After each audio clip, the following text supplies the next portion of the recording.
Hey, it's Nicole from Let Nicole Help, and in this video, I want to share with you some of the settings that you'll have when you are manually adding an event to a 17 Hats project. Let's dive in. So on the right side here, you can see a project date has already been assigned for this project. So it was assigned through the lead capture form when the lead filled it out, right? So sometimes that may happen through online scheduling, is that your project has a date through online scheduling.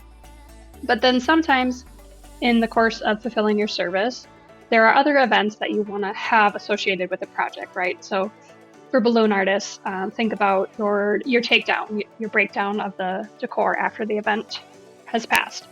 For photographers, maybe that includes an editing event that you want to put on your calendar associated for each project, right? So if you didn't already know, there is a events tab down here at the bottom of your project. You have all of these sections. When you go to events, you can add an event, and then it's all the standard name, description, link, or location, etc.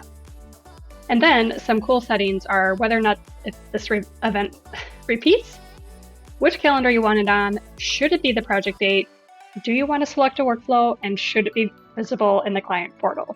So all kinds of settings for all the manual events that you may add as part of your service fulfillment in the project of 17 Hats.